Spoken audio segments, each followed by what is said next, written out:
lá. Começando aqui agradecendo a presença de todos, da comunidade acadêmica aqui da Universidade Federal da Integração Latino-Americana, estudantes de diversos cursos, professores que comparecem hoje aqui ao programa Lança na Roda. Programa aqui que discute temas aqui da fronteira, da região trinacional aqui de Foz do Iguaçu. E o tema do programa de hoje é a participação política.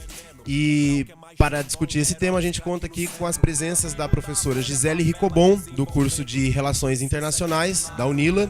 A gente conta com a presença do Otávio Costa, que é de São Paulo, estudante de Ciências Econômicas aqui da UNILA, com o Jonathan Costa, que é também estudante de Economia, que vem aí do Espírito Santo. A gente conta com a presença do estudante Armando Uribe, também de Ciências Econômicas, o Armando que vem do Chile.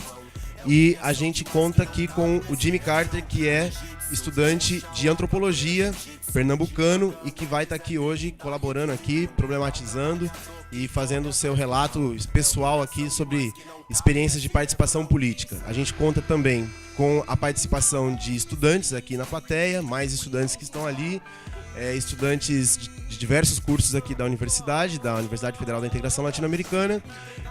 O programa Lança na Roda é uma iniciativa de um grupo de estudantes aqui da Universidade Federal da Integração Latino-Americana. É uma realização do coletivo Pra Quem Tem Disposição e tem o apoio cultural da Companhia de Teatro Amadeus. Então, esse primeiro bloco do programa, a gente começa aqui com alguns relatos de experiências pessoais. A gente tem aqui o Otávio, que teve uma participação nas marchas de junho de 2013, lá em São Paulo. Então ele vai contar pra gente um pouco como que foi essa experiência. O Jonatas tem uma experiência muito interessante lá no Espírito Santo, no MPL, Movimento Passe Livre, que também conseguiu, as duras penas, uma série de conquistas lá, e ele vai estar compartilhando essa experiência com a gente.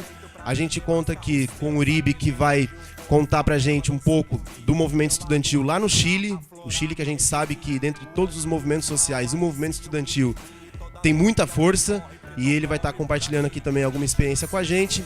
E o Jimmy, que é um dos coordenadores aqui da Marcha da Maconha de Foz do Iguaçu, a Marcha da Maconha, que ontem realizou a sua terceira marcha, e o Jimmy também vai compartilhar com a gente um pouco dessa experiência de como foi. Eu queria aqui então pedir para a professora Gisele Ricobon fazer uma saudação inicial aqui. Como é, professora Gisele? Muito bem-vinda ao programa Lança na Roda. Muito obrigada, muito boa noite a todas e todos. Queria primeiro agradecer pelo convite, muito especial. Fico muito honrada em ser chamada para participar de uma iniciativa como essa dos nossos estudantes. E mostrando um pouco da UNILA, das nossas demandas, limites e dificuldades também para o Brasil e espero para a América Latina também. Então, agradecer o coletivo Pra Quem Tem Disposição e a esse programa que eu espero que seja um sucesso, É a segunda edição do Lança na Roda. Obrigada. Professora Otávio, vamos lá fazer uma saudação inicial aí. Eu já queria que você já engatasse então um pouco dessa experiência sua na marcha de 2013, lá em São Paulo, na Avenida Paulista, Otávio? Como é que foi? O tema de hoje é participação política, então vamos lá. Então, antes de nada, eu acho que uma boa noite para todo mundo participando do Lança na Roda aqui no nosso Pré-Conune. Falando sobre junho, do que foi, eu acho importante a gente lembrar como foi o decorrer, que ele se inicia ali com o MPL, chamando os atos, organizando com toda essa base social, os movimentos estudantis ali, engrossando junto com outros diversos momentos. Só que tem um momento, durante junho, onde se tem uma disputa pela pauta, De um lado, os movimentos sociais disputando a questão de avançar cada vez mais com passe livre, as questões do dia a dia do transporte, realmente querendo mudar a vida do cidadão, E de outro lado, a gente tinha os conservadores com grande aporte ali da mídia, colocando a mídia como se fosse um levante contra o governo, um levante contra tudo que era conduzido ali, Que a gente via que estava em construção no Brasil. Falando mais especificamente de um momento e da realidade que eu estava inserido para chegar a esse momento, a gente tem as entidades estudantis, a UNE, a UBS, a UPES, a União Paulista dos Estudantes Secundaristas, a UES São Paulo, que é a universitária lá de São Paulo, que monta o seu acampamento pelos 10% do PIB, que é a nossa pauta, que a gente levava ali diariamente para jornadas.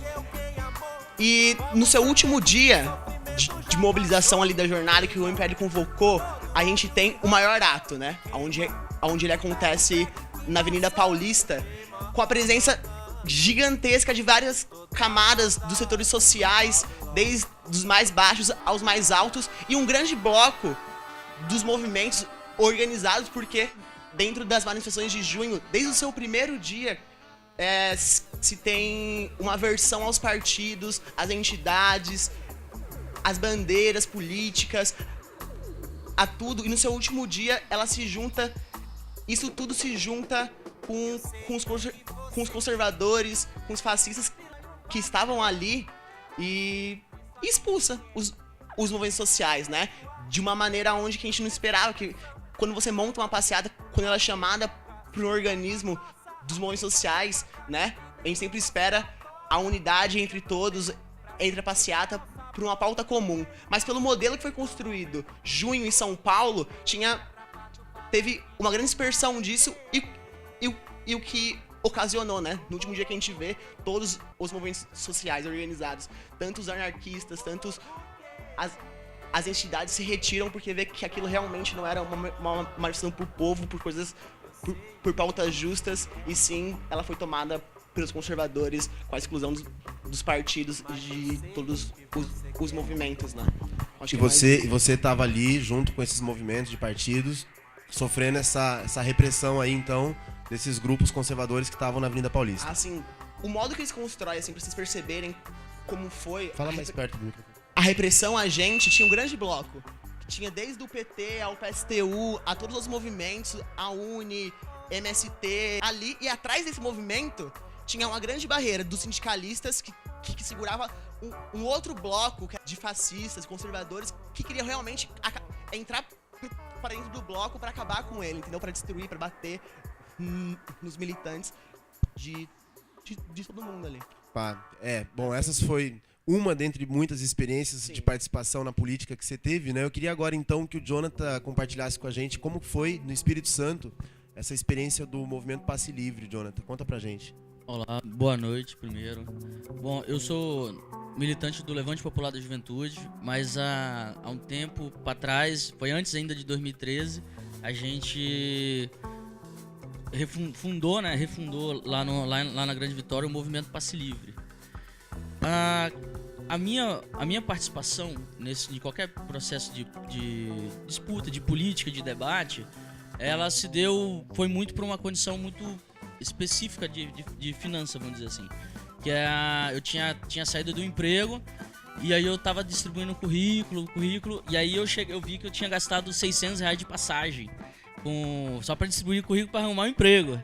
Aí eu vi que o negócio, essa história tá mal contada. Eu fiz o curso profissional, tal, fiz a cartilha, né, estudei, eu fiz o emprego, tinha uma função, e aí tava gastando aqui dinheiro todo esse ano, não ia virar, ou seja, não ia dar certo, né? E aí eu comecei a ficar olhando, tá errado, tem alguma coisa errada no bagulho. Tem alguma coisa que não tá indo corretamente. E aí na época ainda, aí nós estamos falando de 2011, a gente usava, era muito Orkut e tal, e aí tinha umas comunidades lá, e tinha uma comunidade no Orkut que uma galera montou, uma galera de pré-vestibular tinha montado ela lá, que era passagem aumentada, VIX é abreviação de Vitória, VIX Parada. E a gente entrou nessa comunidade, a gente fez vários debates, mas só gente virtual, né, conversando, e a gente falou, vamos fazer uma reunião, vamos ver se cola, se a gente juntar todo mundo. E aí a gente marcou, tava rendendo os debates na internet, a gente marcou, tinha alguém provavelmente do DCE da UFES lá, e propôs, o DCE da UFES está aberto para vocês fazerem a reunião lá, tem um espaço, tem uma certa estrutura, vai lá e usa.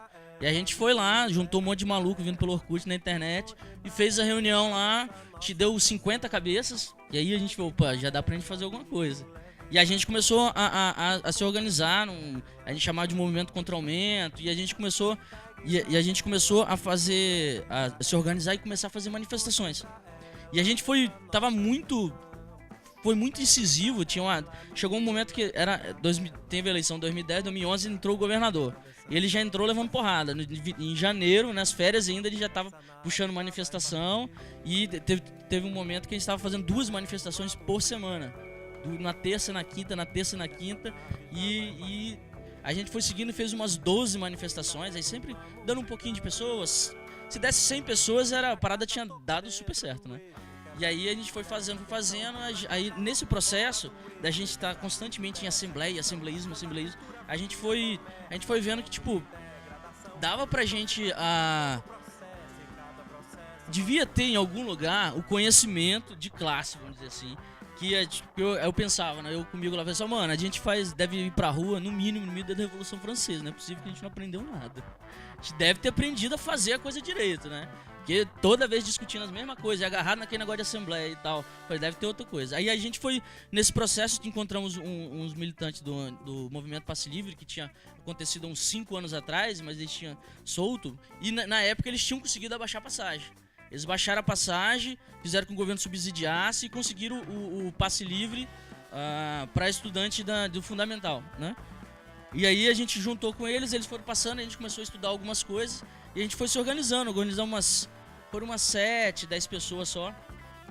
E a gente, nesse processo, a gente ia fazendo as lutas, né? E fazendo formação, estudando sobre o sistema de transporte, quem é o quê, quem é quem rouba quem, tá ligado? Quem é que tá onde o Movimento Passe Livre tem uma estrutura que é de formação que você pode pegar qualquer militante, ele vai destrilhar como é que funciona o sistema de transporte na sua cidade, identificar inclusive quais são os políticos e os financiamentos empresarial que manta aquela corrupção inteira do sistema de transporte, que é uma máfia.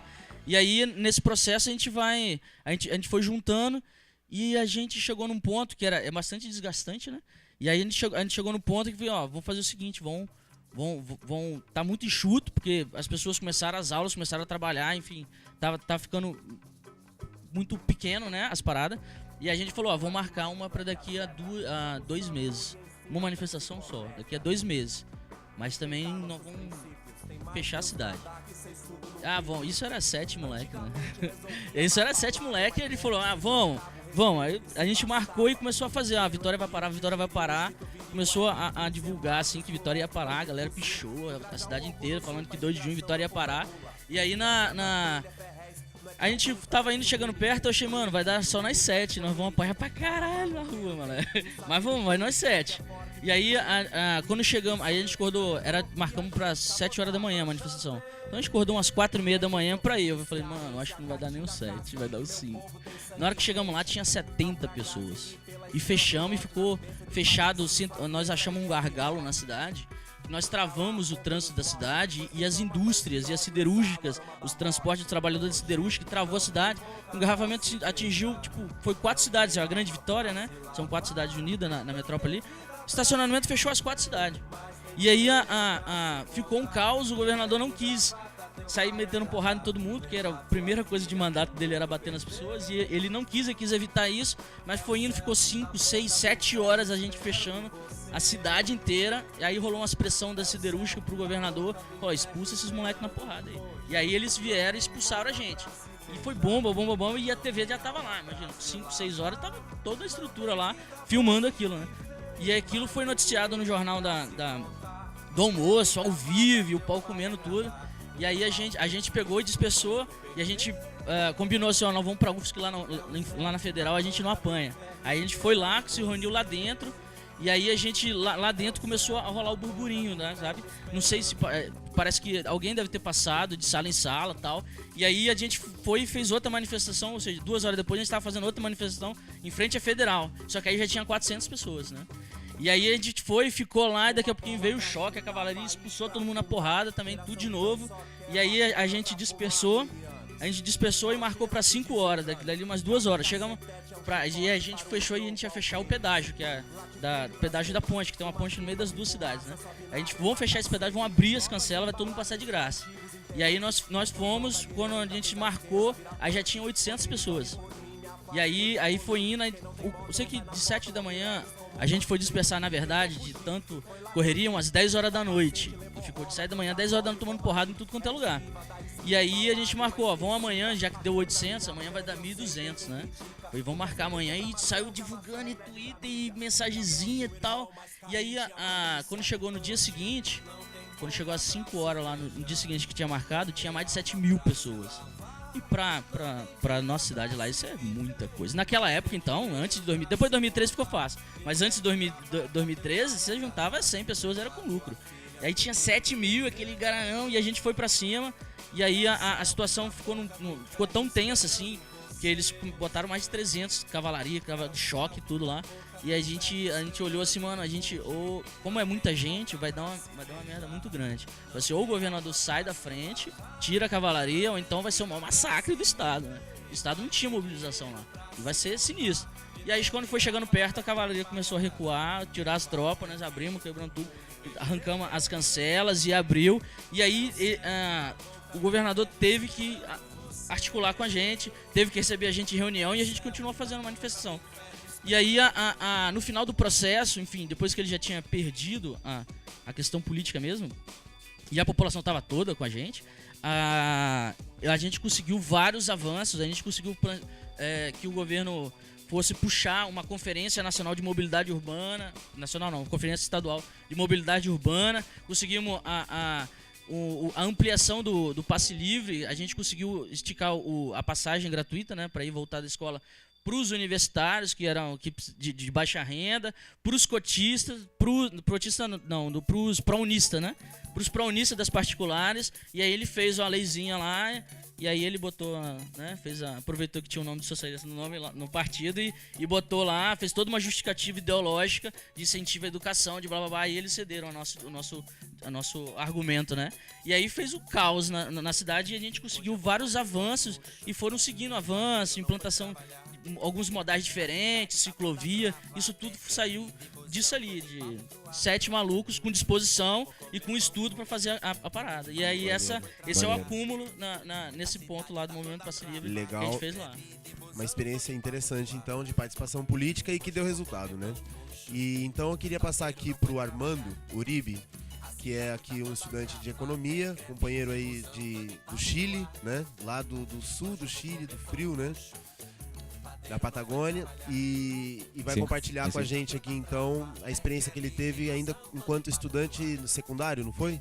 Estudiante secundario, en segundo año de enseñanza media. Bueno, primero muchas gracias a todos por estar aquí, mucho respeto por el programa. Bueno, primeramente el movimiento del que yo fui partícipe el año 2012 fue, ¿cómo se podría decir? Como un pedacito de lo que quedó el 2011, ¿no? Que fue cuando estalló el movimiento secundario en Chile. Ahí cuando empezaron las ocupaciones de los locales de enseñanza media, ¿no? 9 meses de lucha ahí que dieron los compañeros. Y la ocupación del colegio donde yo estudiaba se dio de baja a través de un petitorio firmado por la mayor cabeza de la educación ahí de la región. Y la gente de la ocupación misma, que eran compromisos de rehacer infraestructura, inversiones, ventanas nuevas, puertas, extintores que no teníamos red de emergencia para incendios, enfermería, cosas así, ¿viste? Y ahí, bueno, nosotros el año 2012 ya habían pasado 6 meses desde que se había firmado el compromiso y nosotros veíamos que las cosas seguían igual, ¿no? Y nos agrupamos pocas personas, éramos 7 personas. Y empezamos a hacer material, o sea, empezamos a compartir con la gente. Oye, este fue el petitorio, no se está cumpliendo. Y un día marcamos, dijimos ya, un día vamos a paralizar. Y al principio paralizamos tipo 15% del liceo. Entonces dijimos vamos a seguir hasta que nos escuchen, ¿no? Y ya cuando pasaron los días, pasaron tipo 20 días, ya teníamos el 90% de los alumnos que estaban en la paralización con nosotros ahí. Y el 10% era porque el 10% que el papá le obligan, ¿viste? No existe paralización, esa mentalidad de estar obligado, pero teníamos mucho apoyo de la gente adentro. Después ya cuando la movilización tuvo mucha adherencia, un grupo de profesores se adhirió también a nuestra movilización y dijeron nosotros no vamos a dar aula, o sea, nosotros vamos a estar con ustedes. Y ahí logramos negociar de nuevo con la misma persona que nos había engañado 6 meses anteriores. Le dijimos ya, no, ahora vamos a hacer las cosas de verdad, ¿no? Y ahí firmamos un nuevo compromiso y verdaderamente tuvimos arreglo de puertas, teníamos mucha lluvia dentro de la misma infraestructura, en la sala, tuvimos arreglada de tomadas, tuvimos muchas cosas que ganamos, pero también muchas cosas quedaron incumplidas. Pero lo importante es que algo se ganó, ¿no? Dimos una lucha y se ganó algo. Yo creo que essa é a clave, não, sino que a unidade, a movilização e a autonomia é fundamental. Com certeza. E você aqui na UNILA, você também agora está se engajando no movimento estudantil. Estamos participando aí com o companheiro Otávio, com Mayara. Estamos tratando com Paulinha, levantando uma força que é uma força de esquerda, né? Que vamos a tratar de agrupar varias personas de distintos países, compartir experiencia. Para el Congreso de la Uni. Para el Congreso de la Uni, vamos a tratar de hacer formación, compartir experiencia, ¿no? Para que todos podamos aprender cómo es la diversidad política que tenemos dentro de UNILA. Porque si bien tenemos mucha diversidad política, estamos en Brasil, ¿no?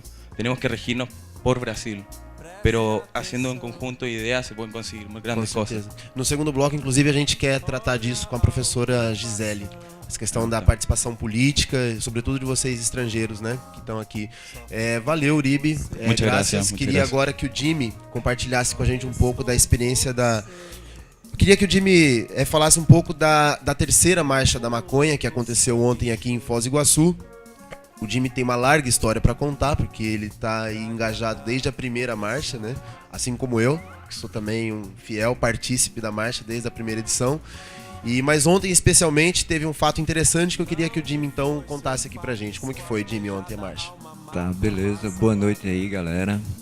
Primeiramente, queria agradecer o convite e queria, em nome do coletivo da Marcha da Maconha, parabenizar o coletivo para quem tem disposição pela a ousadia de estar promovendo tudo isso aqui, esses debates que são extremamente importantes.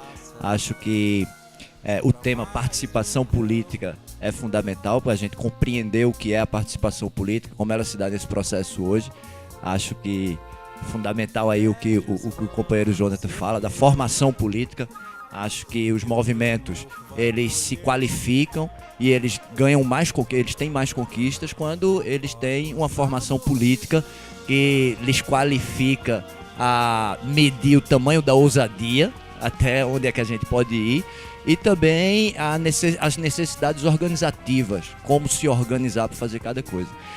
Especificamente sobre a Marcha da Maconha, é um movimento recente aqui na cidade de Foz, tem apenas 3 anos o coletivo aqui, porém tem uma larga quantidade de atividades realizadas nesses 3 anos.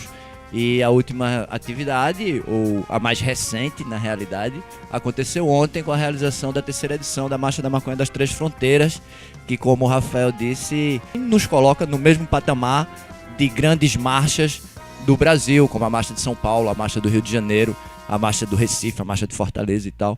E o fato foi a detenção de um jovem na marcha, segundo a Polícia Militar, pelo porte de maconha. Não sei se o policial tinha olho de raio-x, né? Porque se o cara estivesse fumando ainda, você viu o cara fumando, mas o cara portando, né? Não sei se o cara tinha olho de raio-x, identificou dentro da roupa do cara. Mas é isso. É muito estranho também esse fato, porque aconteceu 5 minutos depois da RPC TV chegar no local, e assim acontecido 30 segundos depois a RPC saiu do local. Então, e conversou antes com a polícia, o que nós entendemos é que foi um fato produzido para ter uma imagem. O papel da mídia nesse debate da legalização da cannabis sativa e de outras drogas e da criminalização da pobreza, nós sabemos como é pautado, principalmente pela Rede Globo, que né, a RPC é sucursal da Rede Globo aqui. Então, o que nós avaliamos ali é que eles chegaram, eles já têm um discurso pronto sobre essa questão e foram ali fazer uma imagem para justificar o discurso deles. Um dos principais objetivos foi cumprido, que é provocar a sociedade para que ela comece a discutir as suas mazelas.